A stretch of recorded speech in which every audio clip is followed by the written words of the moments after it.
SQL injection is one of the most common and widely used web hacking techniques. Almost 80% of the websites in the world use PHP and SQL for server-side programming. Your PHP website can be the next victim of SQL injection if you don't apply the safety measures against SQL injection in your PHP code. SQL injection is a code injection technique that might destroy your database. We will see how to prevent SQL injection in a PHP website in this video. Before going ahead, I would request all new friends to subscribe to the Tech Inspect YouTube channel to support our work and to receive notifications on all our new computer science videos.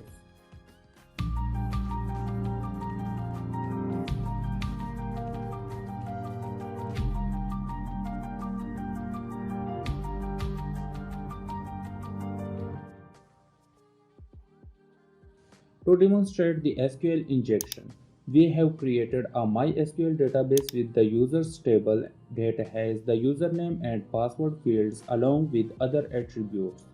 The correct username for the user is Asif and password is 1 to 9 digits. We have also added a login form on which we will perform the SQL injection techniques. The form will redirect us to the login.php page with a confirmation message if we input the correct username and password. The action page.php will redirect the application again to the login page if the password or username is incorrect. Let's jump to the practical part of the video. Open the PHP website with the login form. Input the correct username and password. A new page is opened with the confirmation message, which means that we have successfully logged into the website using the correct username and password. Back to the login page. Type incorrect username and password. The login page opens again without showing the confirmation message, means that the username and password are incorrect. For the first SQL injection test, the username is Asif, but let's suppose we don't know the password. Will the website allow us to log in without a password? The answer is yes. Type single quote or single quote 1 equal to 1 in the password field. Click on the login button. We have logged in as an admin without any issue. Let's back to the login page and see why the website is allowing us to log in without the correct password. For that, open the code where you are fetching the database table records to check the username and password. In the else part of the code, instead of redirecting the page to the login form when the user enters the wrong password, we are printing the query to see what's going on in the backend when we inject the SQL code in the password field. Back to the web page. Note that I have removed the one single quote so that it will not directly go to the logged in page and to display the SQL code. Clicking on the login button. Here is the SQL statement. Select all from users where username is Asif and password is either empty or 1 equal to 1. The last part will always return true, so the statement result will return all the records of the table. Before discussing the solution, let's quickly take another example which will delete all the information in the table. Back to the initial login form. Suppose we have used SQLi multi-query instead of SQLi simple query to execute the SQL command.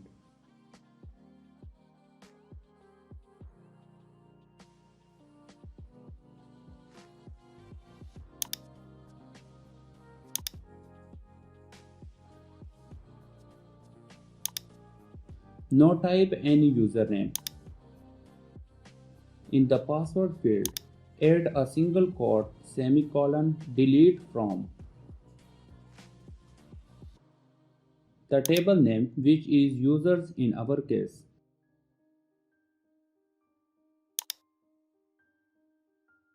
where single quote 1 equal to 1. Click on the login button.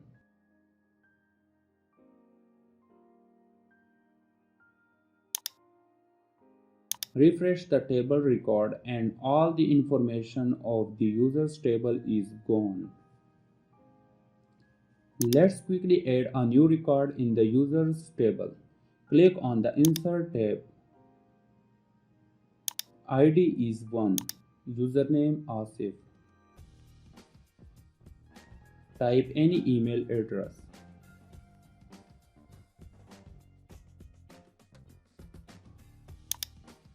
The role is admin and password is 1 to 9 digits.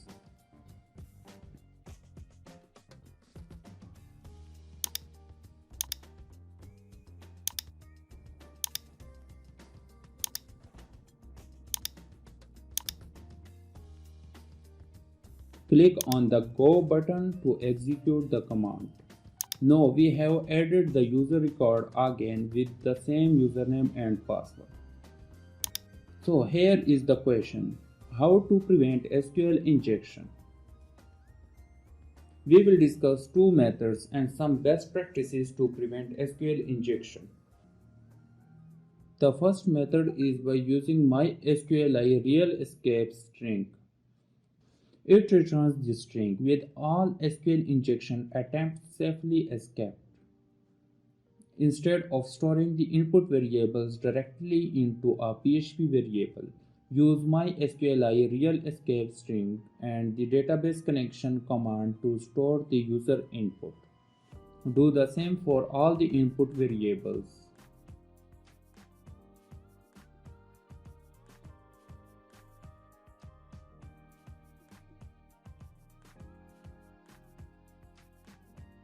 Save the changes and back to the login form to test the SQL injection code. First, enter the correct username and password to check whether it's working. When the user enters the correct information, we can log in with the correct information. Back to the initial page, type any username and use the SQL injection code in the password field. We are not able to enter the logged in page with the wrong password. It has added a backslash before each suspicious single quote to avoid all the SQL injection attempts.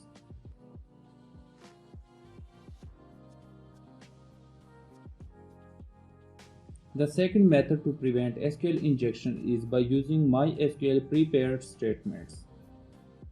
MySQL prepared statements are the most recommended way to prevent SQL injection. It includes 3 steps. In the first step, an SQL statement template is created and sent to the database.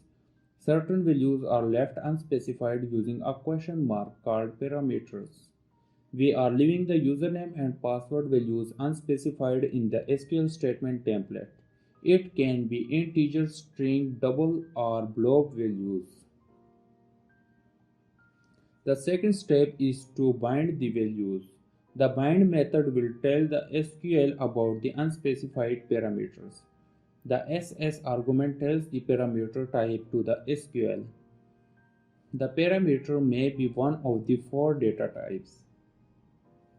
The third and the last step is to execute the SQL query. We can execute the statement as many times as we want with different values. You can use all the code that we are discussing in this video from the TechInspect website. The link is given in the video description. Save the changes in the code and back to the login form. First, test with the correct username and password.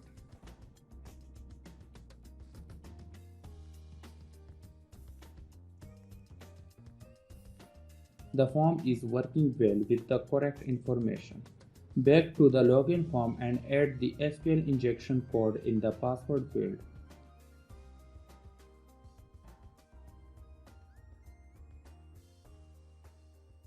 Click on the login button.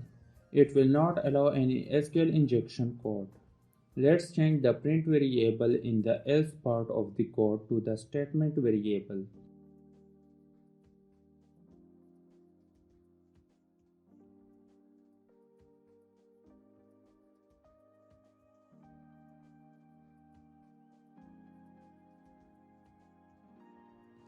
Run the web application.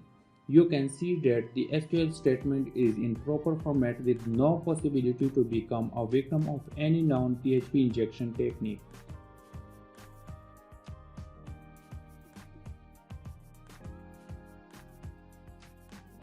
Some best practices to secure your website from hackers is always perform input validation whenever you are getting input values from users.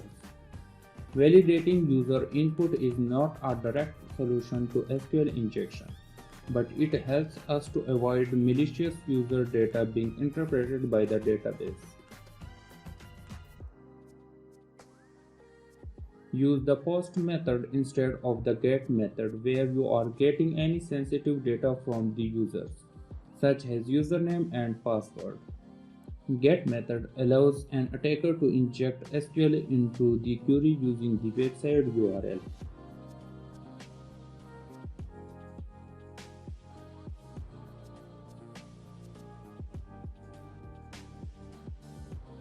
Don't display system errors to the users.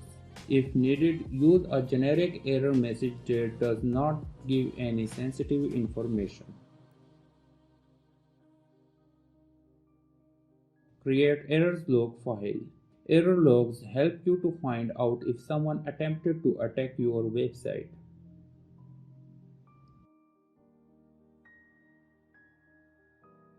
Thank you for watching this video till now. Comment your feedback and questions in the video comment section.